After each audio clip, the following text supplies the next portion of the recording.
నమస్కారం. రుద్ర న్యూస్కు స్వాగతం.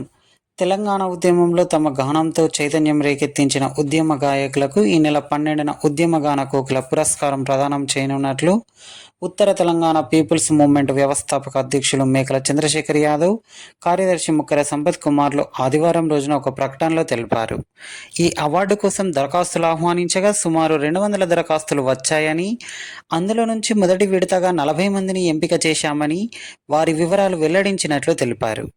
అవార్డుకు ఎంపికైన వారి వివరాలు: తెల్లం మురళీ మధు కరీంనగర్, గద్దర్ సాంబయ్య వరంగల్, ఆకునూరి దేవయ్య కరీంనగర్, అష్టగంగాధర్ నిజామాబాద్, ఎండి రజియా వరంగల్, వడ్లకొండ అనిల్ కుమార్ కరీంనగర్, పలిగిరి రాజేందర్ కరీంనగర్, గూళ్ళ కుమారస్వామి కరీంనగర్, పుల్ల వెంకటస్వామి కరీంనగర్, అరుణోదయ నిర్మల ఖమ్మం, నేర్నాల కిషోర్ కరీంనగర్, రామంచ భరత్ కరీంనగర్, గడిపి బాలయ్య కరీంనగర్, ఓరగంటి శేఖర్ కరీంనగర్, ఒల్లాల వాణి కరీంనగర్, ములకల మురళి ఆదిలాబాద్, రేణికుంట అజయ్ కరీంనగర్, కొమిరె వెంకన్న ఖమ్మం, బొల్లంపల్లి అగస్టిన్ కరీంనగర్, తిప్పర్తి శ్రీనివాసులు కరీంనగర్, గడిపి మల్లేష్ కరీంనగర్, ఆవనూరి కోమల కరీంనగర్, బండ వెంకన్న వరంగల్, గిద్దెన రామనర్సయ్య వరంగల్, తేలు విజయ కరీంనగర్, గట్టుగల్ల సంజీవ వరంగల్, అంతడుపుల రమాదేవి కరీంనగర్, గోలుకొండ భిక్షపతి వరంగల్, మచ్చ దేవేందర్ వరంగల్, కానుగంటి వెంకటేశం వరంగల్, వంగ రమేష్ కరీంనగర్, మర్రిపల్లి భాగ్య కరీంనగర్,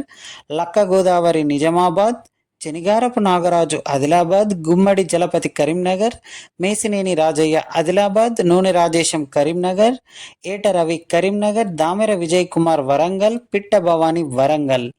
ఎంపికైన వారు సకాలంలో విచ్చేయాలని, పురస్కార ప్రదానం అందుకోవాలని మేకల చంద్రశేఖర్, ముక్కెర సంపత్ కుమార్లు తెలిపారు.